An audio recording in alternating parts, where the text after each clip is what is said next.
Hello बच्चों। तो बच्चों अब हम आज नेक्स्ट टॉपिक स्टार्ट करते हैं अपना। जैसे कि आज हमारा ये थर्ड लेक्चर होने वाला है, लेक्चर नंबर थर्ड होने वाला है। और आज हमारा टॉपिक होने वाला है superposition principle. Means superposition principle करने के लिए बेटा जिसको भी कुलाम्स लॉ अगर आपको रिकैप हो, जैसे कि हमने कुलाम्स लॉ लास्ट क्लास में पढ़ लिया था, तो अगर आपको कुलाम्स लॉ याद होगा तो कुलाम्स लॉ के बाद ही आप सुपरपोजिशन प्रिंसिपल कर सकते हैं। समझ रहे हो ना? हाँ, सुपरपोजिशन प्रिंसिपल करने से पहले मैं आपको याद दिला दूं, मैंने लास्ट क्लास के अंदर एक क्वेश्चन दिया था। लास्ट क्लास अभी तो मैंने कहा था बेटा आप ये घर से करके लाएंगे, आई मीन होमवर्क में आप ये क्वेश्चन था ये कि आप घर से इसे सोच के आएंगे, इसके बारे में समझ के आएंगे, ठीक है ना? तो हमारा क्वेश्चन ये है, comparison between gravitational and electrostatic forces. ठीक है, क्लियर है? क्लियर है एकदम। तो ग्रेविटेशनल और इलेक्ट्रोस्टैटिक फोर्स के बीच में सिमिलैरिटी और डिसिमिलैरिटी को अब हम डिस्कस करने जा रहे हैं, ठीक है बेटा? तो चलिए स्टार्ट करते हैं। तो मैं पहले बताता हूँ comparison between gravitational and electrostatic forces. तो इसके बारे में हम बात करते हैं। पहले हम बात करते हैं इसकी सिमिलैरिटी के बारे में। तो पहले सिमिलैरिटी देख लेते हैं कि इन दोनों में क्या सिमिलैरिटी होती है, ठीक है? तो चलिए स्टार्ट करते हैं। चलो स्टार्ट करते हैं। हम बात करते हैं सिमिलैरिटी के बारे में। सिमिलैरिटी, सिमिलैरिटीज देख लेते हैं कि इलेक्ट्रोस्टैटिक फोर्स और ग्रेविटेशनल फोर्स सिमिलर कैसे हैं, मतलब वो एक जैसे कैसे हैं। आपको याद दिला देता हूं, हमें याद होगा F इज इक्वल्स टू के Q1 Q2 अपॉन में आर स्क्वायर था, और F is equals to G M1 M2 upon में आर स्क्वायर था। याद आया? ये है इलेक्ट्रोस्टैटिक फोर्स, ये है ग्रेविटेशनल फोर्स। तो सिमिलैरिटी क्या है? पहली सिमिलैरिटी कि दोनों के दोनों इनवर्स स्क्वायर लॉ ओबे करते हैं। इनवर्स स्क्वायर लॉ पता है ना, 1/r²। तो हम बोलेंगे both both obey inverse square law. Inverse square law, inverse square law means 1/r² वाला कॉन्सेप्ट दोनों फॉलो करते हैं। दूसरी सिमिलैरिटी क्या है? दूसरी सिमिलैरिटी है कि ये दोनों के दोनों प्रोडक्ट पे ही बेस्ड हैं, मतलब एक जगह मास का प्रोडक्ट होता है, एक जगह चार्ज का प्रोडक्ट होता है, ठीक है ना? Both obey both obey law of product, mass and charge, mass and charge. तो ये दोनों के बीच में सिमिलैरिटी होगी। और कोई इनके बीच में सिमिलैरिटी, और कोई एक जैसी चीजें, एक जैसी चीजें और क्या है? हाँ ये भी है। एंड नेक्स्ट थिंग, एक और चीज मैं बता दूं आपके आपके बारे में आपको, कि दोनों के दोनों ना वैक्यूम में और दोनों के दोनों मीडियम में सेम अप्लाई होते हैं। सेम अप्लाई होने का मतलब कि वैक्यूम में अंदर ये भी ग्रेविटेशनल फोर्स भी अप्लाई हो सकता है, वैक्यूम के अंदर वो भी अप्लाई हो सकता है, इलेक्ट्रोस्टैटिक्स भी। वैक्यूम के अंदर और मीडियम के अंदर ग्रेविटेशनल फोर्स भी अप्लाई होगा, और मीडियम के अंदर ये भी हो सकता है। तो both apply in vacuum and medium, both apply in vacuum. Note करते रहे बेटा साथ साथ, in vacuum and medium, vacuum vacuum and medium, दोनों के दोनों ये। तो बेटा ये सिमिलैरिटी हो गई इनके बीच में, ये इन तीनों के, ये दोनों के बीच में एक जैसी बातें हो गई। अब next, now we are going to discuss about dissimilarity. इन दोनों के अंदर ऐसी क्या चीज है जो अलग अलग है? तो अब हम बात करते हैं डिसिमिलैरिटी के बारे में। तो डिसिमिलैरिटी देख लेते हैं दोनों के बीच में। डिसिमिलैरिटी, तो डिसिमिलैरिटी क्या है? देखो अलग अलग चीज क्या है। जो इलेक्ट्रोस्टैटिक फोर्स होता है वो चार्जेस के बीच में लगता है, तो क्योंकि वो चार्जेस के बीच में लगता है तो इट में बी अट्रैक्टिव और रिपल्सिव। जबकि ग्रेविटेशनल फोर्स मासेस के बीच में लगता है, ये हमेशा अट्रैक्टिव रहेगा, ठीक है ना? तो ये सिमिलैरिटी देखो, electrostatic force, electrostatic forces can be, electrostatic force can be attractive और repulsive, but gravitational force always, gravitational force always attractive, gravitational force हमेशा अट्रैक्टिव रहेगी। दूसरी डिसिमिलैरिटी, दूसरी अलग है, देखो इलेक्ट्रोस्टैटिक फोर्स जो होता है ये बहुत बहुत ज्यादा बड़ा होता है as compared to gravitational force, as compared to gravitational force. तो बेटा ये कुछ डिसिमिलैरिटीज थी, तो मैंने लास्ट क्लास के अंदर आपसे कहा था कि आप इसे करके आएंगे, बट ठीक है मैंने करा दिया, आप देख लेंगे इसको एक बार। Now we are going to discuss about superposition principle. बेटे सुपरपोजिशन प्रिंसिपल उसको जल्दी क्लियर होगा जिन बच्चों का लास्ट ईयर का मतलब क्लास 11th का वेक्टर क्लियर होगा, वो जल्दी से इन टॉपिक को कैच कर पाएगा, जल्दी से इन टॉपिक्स को समझ पाएगा। ठीक है, तो चलिए हम स्टार्ट करते हैं नेक्स्ट टॉपिक हमारा,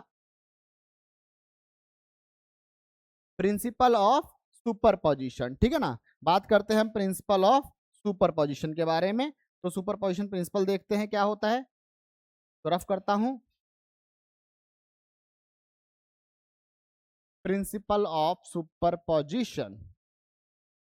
तो इसे थोड़ा साइड करता हूं, आपको दिखे, वेल इसकी कोई जरूरत नहीं है, मैं आपको साइड में ही लिख के दिखा रहा हूं, तो इसको साइड कर देता हूं। प्रिंसिपल ऑफ सुपरपोजिशन, देखो बेटा प्रिंसिपल ऑफ सुपरपोजिशन क्या कहता है, प्रिंसिपल ऑफ सुपरपोजिशन ये कहता है, याद थोड़ा वेक्टर याद दिला देता हूं, उसके बाद देखो याद करो, वहां पर आपने जब वेक्टर पढ़ा था क्लास 11th के अंदर, जब आपने वेक्टर पढ़ा था तो वेक्टर के अंदर कुछ ऐसा था कि एक ये पॉइंट है, इस पॉइंट पे अगर एक फोर्स कोई इधर धकेल रहा है और उसी पॉइंट को कोई इधर फोर्स लगा रहा है, इधर धकेल रहा है, तो एक फोर्स F1 इधर मान लेता हूं और एक फोर्स F2 इधर मान लेता हूं, ऐसे करके। अब इसके ऊपर नेट फोर्स कितना लगेगा और किधर लगेगा, तो आपने कहा फिर सर जी नेट फोर्स यहां लगेगा, नेट फोर्स यहां लगेगा, यही कहा ना आपने। तो उसके लिए कौन सा रूल फॉलो होता था, उसके लिए होता था एफ नेट निकालने के लिए हमारे पास एक रूल था, F1 का स्क्वायर, वेरी गुड, F2 का square plus 2F1 F2 cos theta का अंडर द रूट, याद आया। ऐसे करके कॉन्सेप्ट अप्लाई होता था, ऐसे करके कॉन्सेप्ट लगता था। तो उसको मैं थोड़ा सा और मैं आपको समझा दूं, वो होता था ए और बी के टर्म में होता था, है ना, मतलब हम इसको भी पढ़ते थे बट ए और बी के टर्म में हम इन चीजों को स्टडी करते थे। तो अब देखिए अब ये क्या कहता है, ये कहता है if a system consist n number of charges, अगर एक सिस्टम के पास n नंबर ऑफ चार्ज है, n नंबर ऑफ चार्ज है, तो अब क्या होगा उसके अंदर कि अगर एक सिस्टम के पास n नंबर ऑफ चार्जेस है, then force exert on a charge will be equal to vector sum of force applied vector sum of force applied by other charges। Sir ji क्या कह रहे हो, कुछ समझ में नहीं आ रहा, आओ समझाने के लिए तो बैठे। हाँ भाई ठीक है, देखो ये कहता है कि मान लो ये करके एक सिस्टम है, ऐसे करके सिस्टम है जिसके अंदर चार्ज है Q1 Q2 और ऐसे करके Qn चार्ज है, ऐसे करके Qn, ठीक है ना। अब जैसे मान लेते हैं इसकी दूरी R1 हो गई होगी, इसकी दूरी में मान लेता हूँ R2 हो गई होगी और इसकी दूरी में मान लेता हूँ Rn हो गई होगी, ऐसे करके कुछ भी ऐसे मान लेता हूँ, ठीक है ना। इसकी दूरी ये चार्ज दे रहा ना, ऐसे हो गया, Rn दूरी हो गई। अब सपोज दैट मुझसे कहा गया कि सर जी RNH चार्ज पे क्या फोर्स लग रहा है ये बताइए, RNH चार्ज पे क्या फोर्स लग रहा है ये बताइए। तो मैं कैसे बताऊंगा उसको कि क्या लग रहा है, देखो ये वाला फोर्स, अभी पूरा सिस्टम है, ये वाला चार्ज इसके ऊपर कुछ फोर्स लगा रहा होगा, इधर F1 कह दूंगा इसको मैं, लास्ट क्लास के अंदर हमने वेक्टर पढ़ रखा है, तो F1 फोर्स इधर लग रहा होगा, F1 फोर्स इधर लग रहा होगा, Q2 चार्ज ये भी तो एक अपना फोर्स लगाएगा, इस तरीके से लगाएगा ऐसे करके, इसको कह दूंगा F2 फोर्स। अब एक इसको इधर धकेल रहा है, एक इसको इधर धकेल रहा है, तो फिर वही वेक्टर वाला, क्योंकि फोर्स एक वेक्टर क्वांटिटी, तो वेक्टर कॉन्सेप्ट फॉलो होगा ही। तो नेट फोर्स किधर लगेगा, नेट फोर्स इधर लगेगा, बोलो हाँ या ना। नेट फोर्स किधर लगेगा, नेट फोर्स इधर लगेगा, ये एफ नेट, ये नेट फोर्स इधर लगेगा, समझे ना। ये वही रूल फॉलो करेगा, F net will be equals to, F net will be equals to vector summation of first force plus में second force as so on F nth force. बेटा जितने भी चार्जेस होंगे वो सारे चार्जेस जो भी फोर्स लगा रहे होंगे उन सभी का वेक्टर सम उस पर्टिकुलर चार्ज पे फोर्स लगने वाला है। मेरी बात समझ में आ रही है, क्लियर है। चलो अब इसको मैं आगे लेके चलता हूँ, थोड़ा सा और समझाता हूँ। जैसे मान लो, अब इसमें न्यूमेरिकल करेंगे थोड़ी देर में, बट समझो फिर भी। ये मान लो ये हो गया एक सिस्टम हो गया ऐसे करके। अब इस सिस्टम के अंदर एक चार्ज हो गया Q1, एक चार्ज हो गया Q2, एक चार्ज हो गया Q3। ज्यादा नहीं लेता, थोड़े से लेता हूँ।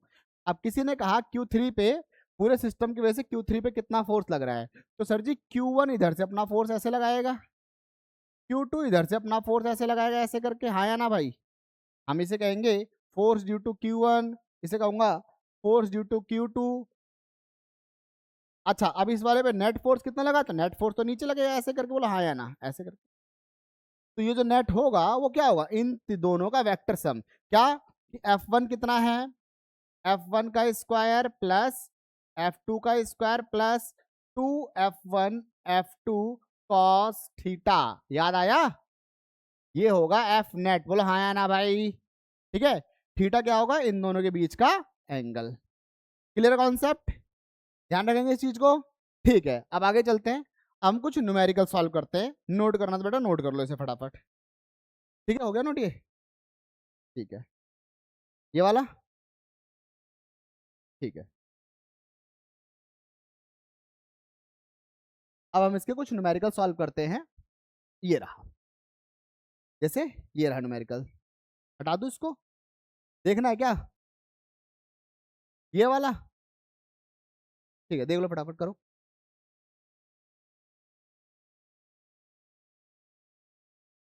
ठीक, अब हम कुछ न्यूमेरिकल सॉल्व करते हैं। बेटा न्यूमेरिकल मैं थोड़ा साइड कर रहा हूँ, इसे सॉल्व तो नहीं कराऊंगा। पहला क्वेश्चन,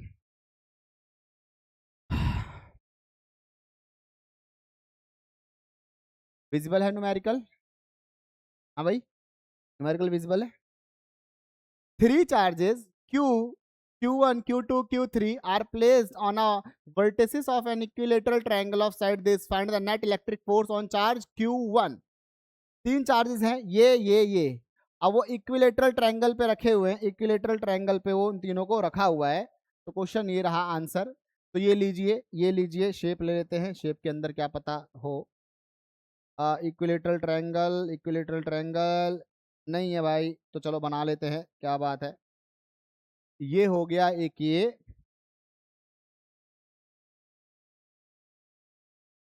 ये हो गए तीन चार्जेस, ये इस तरीके से, ठीक है ना।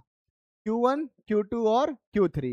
मान लेता हूं ये Q1 हो गया, ये Q2 हो गया और ये हो गया Q3 हो गया, ठीक है ना। Q1 कितना है, Q1 है 1 माइक्रोकुलाम। Q2 कितना है, Q2 है -2 माइक्रोकुलाम, ऐसे करके। और Q3 कितना है, Q3 है 3 माइक्रोकुलाम, +3। बेटा देखो इंडिकेट है, तो ये दोनों प्लस प्लस के हैं, ये माइनस का है, ये दोनों प्लस प्लस के हैं और ये माइनस का है, ठीक है ना। अब क्वेश्चन है कि Q1 पर, क्योंकि एक सिस्टम है, Q1 पर नेट फोर्स कितनी लगेगी, Q1 पर इस पे नेट फोर्स कितनी लगेगी। हाँ ये लेंथ भी दे रखी है इसके अंदर 1 मीटर, ये एक मीटर की लंबाइयां हैं, क्योंकि ये इक्विलेटरल ट्रायंगल है, तीनों लंबाई 1 मीटर है। सर जी अब मैं क्या करूं, कैसे निकालूं, मुझे समझ में नहीं आ रहा। एक बात का और ध्यान रखना, पॉजिटिव और नेगेटिव होगा, पॉजिटिव और नेगेटिव के लिए फोर्स हमेशा पॉजिटिव से नेगेटिव, फोर्स की डायरेक्शन हमेशा, फोर्स की, इसे नोट कर लेना, डायरेक्शन हमेशा पॉजिटिव से नेगेटिव की ओर जाएगी, ध्यान रखना, समझे ना, वरना बड़ी दिक्कत हो जाएगी। दिख रहा है, हाँ जी दिख रहा है, ठीक है ना। तो ये ध्यान रखना। अब मैंने किस पे फोर्स निकालना है, मैंने निकालना है Q1 पे निकालना है। Now we are going to calculate. Sir ji पहले Q3 की वजह से निकाल लूं answer. Force due to Q3 की वजह से फोर्स देख लेते हैं किधर लगेगी भाई। Q3 क्या कर रहा हो, Q3 इसके ऊपर फोर्स इधर लगा रहा होगा इस तरफ, ऐसे बोलो हाँ या ना, है ना। मैं कहूंगा force on first due to 3, ऐसे कह दूंगा, है ना। Force on first due to 3 ऐसा कह दूंगा। सर जी कैसे निकालें, अरे हमें कूलम्ब्स लॉ पता है, अभी लास्ट क्लास में कूलम्ब्स लॉ पढ़ा है हमने कि Q1 Q2 अपॉन में R स्क्वायर। के क्या है 9 into 10 to the power 9। Q1 कितना हो गया 3 इंटू 10 की पावर -6। Q2 कितना हो गया बेटा 1 इंटू 10 की पावर -6। आ रही बात समझ में, आ रही समझ में, ठीक है ना। 10 की पावर -6, ये ध्यान रखना बेटा 6 है माइनस का, दिख नहीं रहा था ये, है ना। ऐसे करके नीचे दूरी क्या है इन दोनों के बीच 1 मीटर, दैट इज 1 का स्क्वायर। इसको सॉल्व कर लेते हैं फिर नेक्स्ट पेज पे चलेंगे, जल्दी देखते रहे फटाफट, नोट करते रहे फटाफट। तो ये हो गया देखो 6 -6 -12 हो गया, 3 9 जा 27 हो गया। It will become equal to 27 into में 10 to the power 9 10 to the power -12 that is 10 की power -3। Are you getting my point, आई बात समझ में, ठीक है। तो ये इतने न्यूटन फोर्स हो गया, ये इतने न्यूटन फोर्स हो गया, ध्यान रखना ना ना ना ना ना, ना ऐसे, ठीक है। ओके सिमिलरली नेक्स्ट पेज लेते हैं, इस ध्यान रखना बेटा चार्जेस को। इक्विलेटरल ट्रायंगल है तो ये भी 1 मीटर होगा। अब बेटा एक फोर्स और, एक फोर्स किधर से किधर लग रही होगी, हमको किस पे निकालना है, हमको निकालना है Q1 पे। किस पे, Q1 पे। तो अगर Q1 पे निकालना है तो यहां से इसको धक्का दे रहा होगा ये, और इसको खींच भी तो रहा होगा, ये वाला चार्ज इसको अपनी तरफ खींच रहे। अरे भैया खींचेगा कि नहीं खींचेगा, फर्स्ट वाले को थर्ड वाला सेकंड वाला अपनी तरफ खींचेगा कि नहीं खींचेगा, इसको इस तरफ खींचेगा। तो ये कुछ ऐसा हो जाएगा, ये कुछ ऐसा हो जाएगा, ऐसा, ऐसे ऐसे ऐसे। ये हो गया 1 माइक्रोकुलाम, ये हो गया -2 माइक्रोकुलाम, ये हो गया +3 माइक्रोकुलाम। ये फोर्स लगा रहा है इसके ऊपर इधर, और ये फोर्स लगा रहा है इसके ऊपर इधर। ये वाला फोर्स तो मैंने निकाल लिया, ये वाला फोर्स निकालना है, बोलो हाँ या ना। तो फोर्स Q1 और ये Q2 था। Force on 1 due to second, यही था ना, force on first due to second, अभी थर्ड की वजह से मैंने निकाल ही दिया था।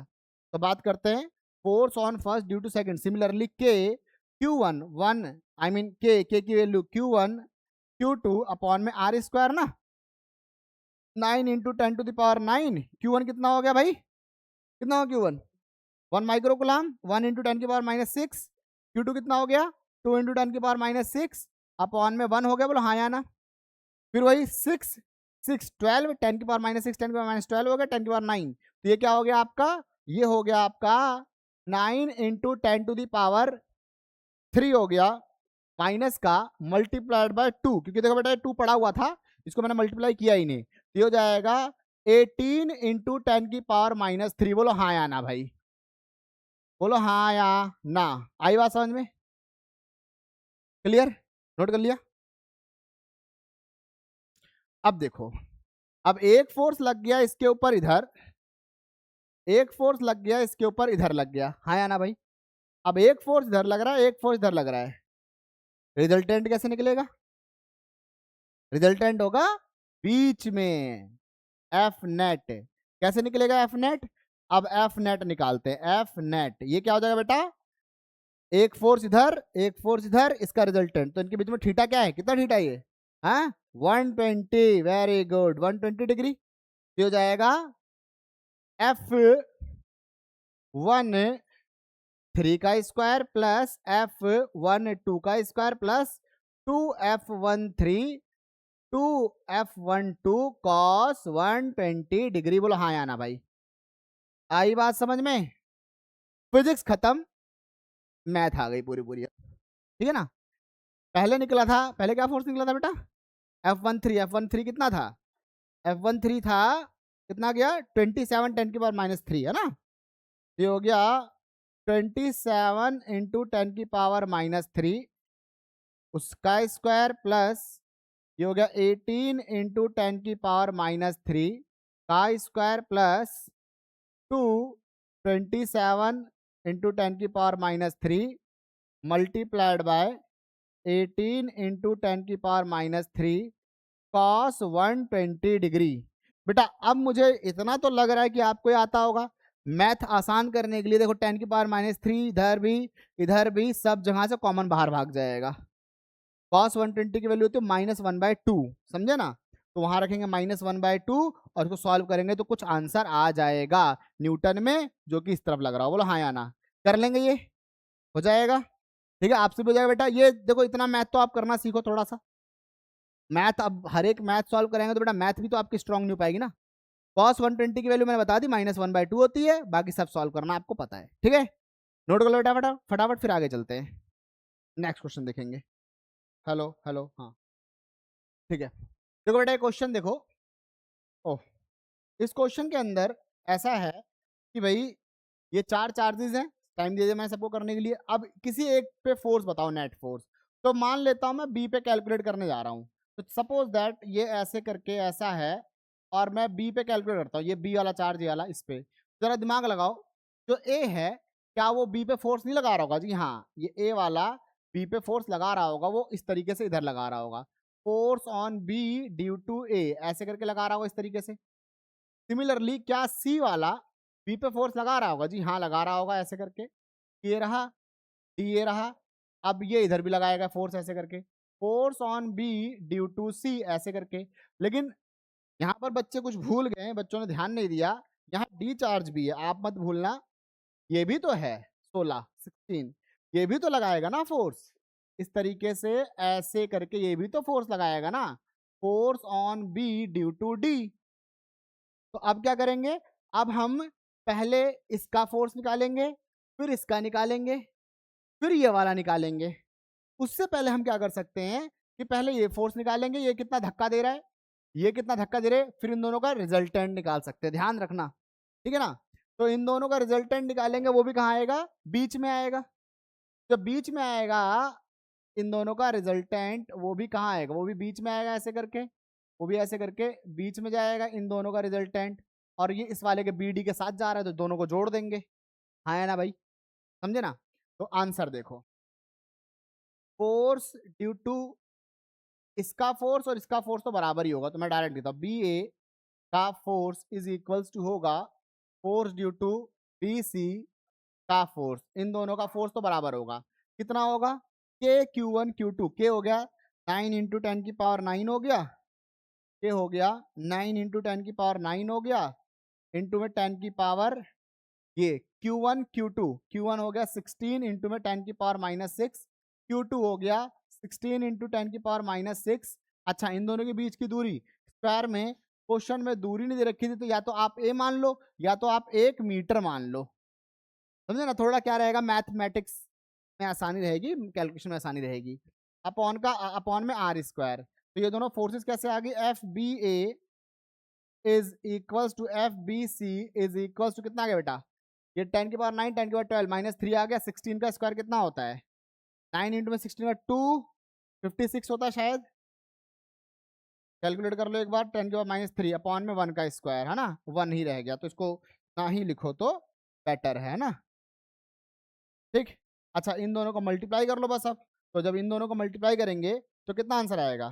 तो कैलकुलेटर देना फटाफट। बेटा आप सब कैलकुलेटर का यूज ना करें, ये सिर्फ हम कर सकते हैं यूज, ठीक है ना। हमको इसका परमिट है, आपको परमिट नहीं है। 256 मल्टीप्लाई बाय 9 कितना हो गया बेटा? 2304 ये आ गया, ठीक है ना। अच्छा, इंटू में 10⁻³ भी है, तो बेटा इसको मैं ऐसे लिख सकता हूँ 2.3 न्यूटन लिख सकता हूँ ऐसे करके, क्योंकि 3 जीरो नीचे आ जाएगा ना। तो इसका मतलब F B A is equals to F B C is equals to this, समझे ना, ये हो गया। देखो बेटा फिर ये फोर्स आ गया 2.3 न्यूटन इन दोनों का, फोर्स 2.3 न्यूटन आ गया इन दोनों का। अब आगे चलते हैं। अब देखो बेटा हम ना क्या करेंगे, इन दोनों के बीच का भी तो फोर्स निकालेंगे ना पहले। वो कैसे निकलेगा सर जी? देखो 16 माइक्रोकुलाम ये भी है, ये भी 16, Q1 Q2 मिल गया। ये डिस्टेंस निकालना है। ये डिस्टेंस कैसे निकलेगा? पाइथागोरस से निकलेगा, क्योंकि ये 1 मीटर मैंने ले रखा है सिंप्लिसिटी के लिए। तो 1 का स्क्वायर प्लस 1 का स्क्वायर का रूट, दैट इज जस्ट √2। बोलो हाँ या ना भाई, आया आया आया समझ में। तो ये हो गया 2। इस वाली वैल्यू को याद रखना बेटा। अब ये आ गया आपका कि एफ डी मतलब वो फोर्स, वो लिख दूंगा अभी लास्ट में, वो पता नहीं कौन सी क्वांटिटी थी वो करके। तो के basically 9 into 10⁻9, Q1 16 into 10⁻6, 16 into 10⁻6 upon में आर स्क्वायर, वो जो कि √2 का स्क्वायर आया था, तो ये मर जाएगा इससे। ये हो गया 9 16 16, तो क्या हो गया बेटा आपका ये हो गया फिर वही 2.34 डिवाइडेड बाय 2, क्योंकि ये सब सॉल्व करोगे फिर भी आएगा, नीचे 2 रह जाएगा, ये बन जाएगा आपका 1.17, ये बन जाएगा। अब ध्यान देना बेटा थोड़ा सा, अब ध्यान देना, ये ऐसा हुआ था, इसने फोर्स इधर लगाया, इसने फोर्स इधर लगाया। पीछे वाले केस में ध्यान दें तो ये फोर्स दोनों लगा रहे हैं, एक इधर लगा रहा है और एक इधर लगा रहा है। पहले तो इन दोनों का नेट निकालना पड़ेगा, समझे? तो इन दोनों का पहले हम नेट निकालेंगे, 2.34 2.34। अच्छा दूसरी बात कहाँ गया ये वाला फोर्स डी जो बी पे लगा रहा है, ये डी जो बी पे लगा रहा है वो लगा रहा है कितना 1.7, तो इधर लगा रहा है 1.17। लेकिन रुक जाओ, बात थोड़ी सोचो और समझो। पहले तो इन दोनों का रिजल्टेंट निकालो, क्योंकि दोनों 90 डिग्री पे लग रहे हैं, है ना? तो क्या हो जाएगा, ये हो जाएगा आपका A square plus B square plus 2ab cos theta. बोलो हाँ या ना, आई बात समझ में? तो हो गया एफ नेट, इन दोनों का नेट, ए स्क्वायर हो गया 2.24 का स्क्वायर 34 का स्क्वायर प्लस 2.34 का स्क्वायर, ये 2ab cos थीटा। बेटा इन दोनों के बीच में थीटा जो है वो कितना है 90 डिग्री, और cos 90 क्या होता है 0। तो बस इसे ही हमें सॉल्व करना है। अब ये जो आया है, ठीक है, 2.34 का स्क्वायर प्लस 2.34 का स्क्वायर। अब मैं इसे सॉल्व करूंगा। दूसरी चीज, अब ये दोनों जो होगा ये इधर लगेगा, किधर लगेगा ये बेटा, ये इधर लगेगा इस तरीके से, और ये इस तरीके से, ये जो फोर्स है वो इधर लग रहा हो, इधर इधर इधर इधर, और इस वाले का फोर्स भी इधर ही लग रहा था। तो नेट फोर्स मैंने इस पे निकालना है, तो क्या करूं, दोनों को जोड़ दूंगा, ठीक है ना। नेट कैसे निकालूंगा, ये मैं सॉल्व नहीं कर रहा, ये आप खुद सॉल्व करेंगे। 2.34 का जो भी स्क्वायर आएगा प्लस 2.34 का जो भी स्क्वायर आएगा उसके अंदर जोड़ दिया जाएगा कितना 1.17, समझे ना। ये निकलेगा उस बॉडी के ऊपर फिर नेट फोर्स। बात समझ में आई? वो कैलकुलेशन करने का आपका काम बेटा, आप कैलकुलेशन करते रहेंगे, इतने ही। क्योंकि एक ही डायरेक्शन में इसलिए ऐड करा क्योंकि दोनों के दोनों एक ही डायरेक्शन में वेक्टर रूल से ऐड हो जाएगा। ठीक है बेटा, नोट कर लो फटाफट, फिर आगे चलते हैं।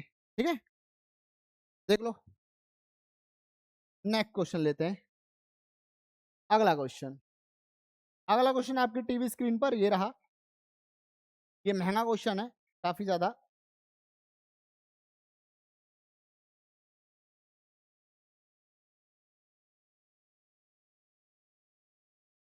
बढ़िया है, महंगा है, इंपॉर्टेंट है। क्वेश्चन कुछ ऐसा है कि अब की बार फिर वही इक्विलेटरल ट्रायंगल है, ऐसे करके, और ये और ये इक्विलेटरल ट्रायंगल है। इस इक्विलेटरल ट्रायंगल के अंदर क्या है कि भाई 3 चार्जेस रखे हुए हैं, ऐसे ऐसे, अरे थोड़ा ढंग का बन जाए, ऐसे करके, +2 माइक्रोकुलाम, -3 माइक्रोकुलाम, -3 माइक्रोकुलाम की vertices A B C respectively on equilateral triangle 20 centimetre size है। तो इन फिगर, अच्छा फिगर बनाया नहीं मैंने, मैं फिगर बना देता हूँ यहाँ पर। फिगर ये रहा, यहाँ बनाया था, यही बनाया था। फिगर ये रहा बेटा, इसका आप अपने नोट्स पे ड्रॉ कर लेंगे। ये -3 ये रहा, -3 माइक्रोकुलाम ये रहा, -3 माइक्रोकुलाम ये रहा, और +2 माइक्रोकुलाम ये रहा, ऐसे करके। ये 20 सेंटीमीटर की साइड है, ये 20 सेंटीमीटर की साइड है, ऐसे करके। ठीक है बेटा, अपने नोट्स पे बना ले, जो मैंने नोट्स लिंक शेयर कर रखा है उसी पे बना ले। ठीक है, अब आगे चलते। अब क्वेश्चन क्या है, क्वेश्चन है what should be sign and magnitude of charge be placed at mid point M B C. मतलब कि ये हो गया ए, ये हो गया बी, और ये हो गया सी। तो इस बी सी लाइन पर, बी से लेकर सी तक की लाइन पर एक चार्ज रखना चाहता हूं मैं मिड पॉइंट पर, कहां पर, मिड पॉइंट पर, ऐसे करके इसके मिड पॉइंट पे, नहीं दिखाई पड़ेगा ये, ओके, इसके मिड पॉइंट पे एम पर, समझे ना, एक चार्ज रखना चाहता हूं।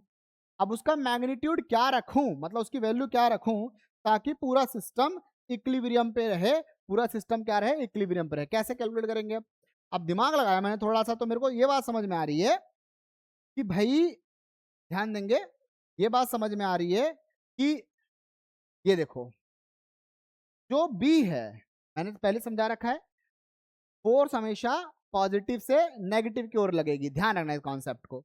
मतलब ए वाले पर जो फोर्स लग रही होगी वो बी की तरफ लग रही होगी, ऐसे करके बोलो हाँ या ना, समझे। सी वाले पर भी जो फोर्स ए से लग रही होगी इस तरीके से लग रही होगी, ऐसे करके बोलो हाँ या ना। मतलब कि, मतलब क्या करेगा, हाँ, मतलब क्या होगा, बी इसको अपनी तरफ खींच रहा होगा, सी भी इसको अपनी तरफ खींच रहा होगा, तो मैं इसको लिख के दिखा देता हूं। Force on A due to B, बेटा ऐसे लिखा था, जिस पे लग रही हो और जिससे लग रही हो, समझे ना, जिस पे लग रही हो और जिससे लग रही हो, ऐसे करके force on B due to A, B पे ए की वजह से, तो इस तरफ लग रही है, तो क्या आएगा के Q1 Q2 अपॉन में आर स्क्वायर। तो फिर वही कहूंगा 9 × 10⁻⁹, कैलकुलेशन थोड़ी तेज रखना बेटा, हो गया 2 × 10⁻⁶, ये हो गया 3 × 10⁻⁶ अपॉन में आर स्क्वायर, यहां से यहां तक की दूरी होगी 20 सेंटीमीटर, तो मैं क्या करूंगा इसे मीटर बदल दूंगा, 0.2 का स्क्वायर मीटर बन गया ये, बेटा ये हो गया 6 54, तो हो गया 54 मल्टीप्लाइड बाय 10⁻³ डिवाइड बाय 0.04, बोलो हाँ या ना, आया समझ में। डेसिमल हटा, 2 जीरो ऊपर चढ़ा, ऐसे करके, तो ये क्या आ गया बेटा आपका, ये आ गया आगा 54 डिवाइड बाय 4 मल्टीप्लाई 10⁻⁻1, और ये हो गया 5.4 डिवाइड बाय 4, और ये आपका आ गया 1.3 न्यूटन, बोलो हाँ या ना। 1.3 समथिंग आ जाएगा, मैंने 1.3 ही लिया, ठीक है बेटा, 1.3 न्यूटन ये आ गया। मतलब कि इस तरफ फोर्स लग रहा है 1.3, इस तरफ कितना लग रहा है ये भी निकाल लो, समझे ना, समझे। 2 और 6 सेम ही लग रहा होगा, सेम ही लग रहा होगा, similarly, similarly F C A, F C A is equals to F B A is equals to 1.3 newton, बोलो आया कि नहीं आया समझ में, आई बात समझ में, हाँ भाई समझ में आ रहा है। तो ये इधर खींच रहा होगा, ये इधर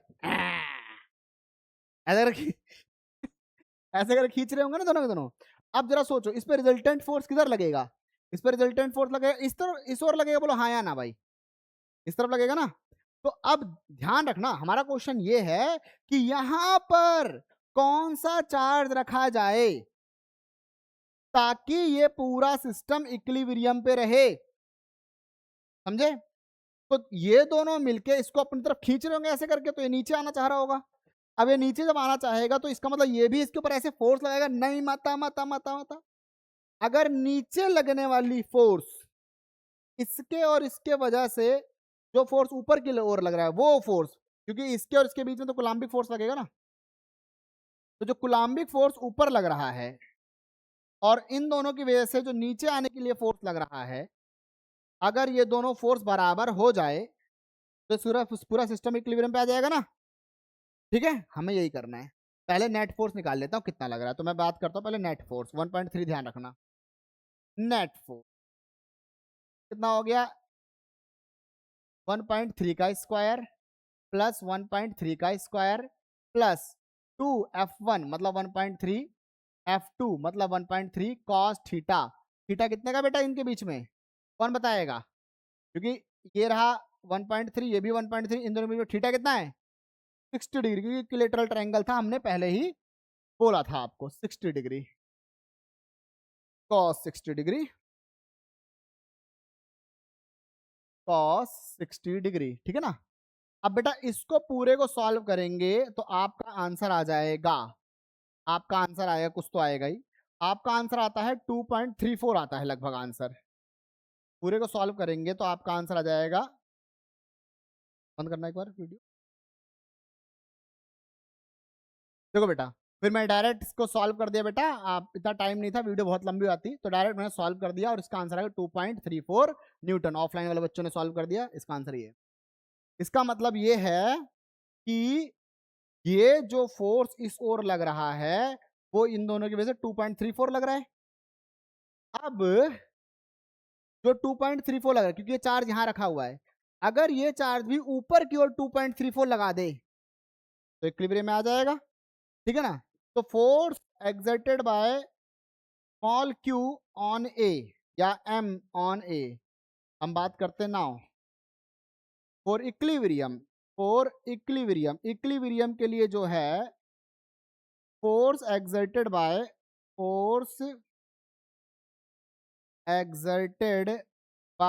एम ऑन ए क्या हो जाएगा, कुलाम्बिक फोर्स लगेगा, है ना। एफ इज, नोट करते रहो बेटा, के Q1 Q2 अपॉन में R square. Sir ji R square क्या लूंगा, तुम बताओ एक बार, आर स्क्वायर क्या लूंगा इस बार, आर स्क्वायर क्या लूंगा जब मैं ए और इसके बीच में फोर्स लगाऊं, तो आर स्क्वायर क्या लूंगा, हाँ है बेटा, ये डिस्टेंस लिया ना, ये डिस्टेंस जो कि मुझे पता नहीं है, पाइथागोरस लगाऊंगा, वेरी गुड।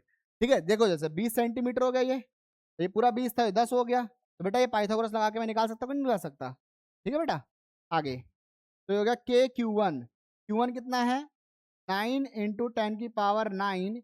एक चार्ज था ऊपर वाला, टॉप वाला चार्ज था, तो एक चार्ज तो पता है 2 इंटू 10⁻, ये, और ये चार्ज नहीं पता ना, यही तो मुझे निकालना है ना, क्यू कितना रखा जाए, तो वही तो मेरे को निकालना है।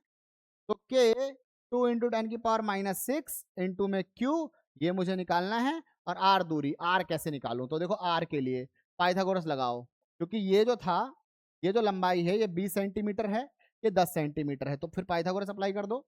20 का स्क्वायर प्लस माइनस 10 का स्क्वायर, ये हो गया आपका 300 हो गया, समझे कि नहीं समझे, क्योंकि वो ये लगेगा 20 का 400 100, तो √300 मतलब ये आ गया लगभग √300 आ गया, और √300 की वैल्यू लगभग 10√3 होती है। ठीक है, कर लेना इसको, तो √300 आ गया, इसका स्क्वायर ये आ गया। इसको सेंटीमीटर में भी कन्वर्ट कर देते हैं ना, यहीं पर कर देते हैं कन्वर्ट इसको, तो 10√3 सेंटीमीटर और 0.1 √3 हो गया, ये ऐसे करके हो गया, समझे बेटा। तो ये इसको थोड़ा सेंटीमीटर में भी कन्वर्ट कर देते हैं, अरे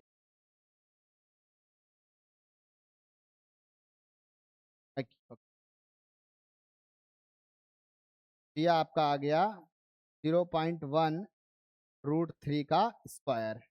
ठीक है बेटा, अब ये जो फोर्स दोनों चार्ज के बीच में लग रही है, इसके और इसके बीच में, ये फोर्स कितना होना चाहिए, ये फोर्स होना चाहिए जितना ये दोनों लगा रहे हैं, और यहाँ ये दोनों कितना लगा रहे हैं, आ गया 2.34, ये होना चाहिए 2.34 न्यूटन के बराबर, समझे ना, ये होना चाहिए। तो अगर अब ये बेटा ये नोट कर लेना इसको, अब अगर इसका मतलब देखो सारी वैल्यू तो आ गई ना, अब क्यू ही तो निकालना है, तो क्या हो जाएगा, ये हो जाएगा आपका 2.34 मल्टीप्लाई, ये नीचे से ऊपर जाएगा 0.01 इंटू में 3, क्योंकि देखो ये स्क्वायर चढ़ जाएगा, ये रूट काट देगा उसका, ठीक है ना, और ये पूरी वैल्यू इसके नीचे चली आएगी, आ जाएगी 9 इंटू 10⁻9 इंटू में 2 into 10⁻6 is equals to Q. बेटा अब इस तरीके से क्यू निकल के आ जाएगा समथिंग, बोलो हाँ या ना, आई बात समझ में, पूरा कॉन्सेप्ट क्लियर है, ध्यान रखेंगे बेटा आप भी। ठीक है, तो देखो बेटा ये क्वेश्चन हो गए इसके, ये क्वेश्चन हो गया, और इस पीडीएफ की जो मैंने पीडीएफ अपलोड करी है, इसके लास्ट में जाएंगे तो 50 क्वेश्चंस हैं, जिसमें कुलाम्स लॉ का भी एक सेक्शन है, तो आप जाके उन क्वेश्चन की प्रैक्टिस कर सकते हैं। ठीक है बेटा, तो आगे पढ़ते रहिए, नेक्स्ट क्लास के अंदर मिलते हैं, बाय बच्चों।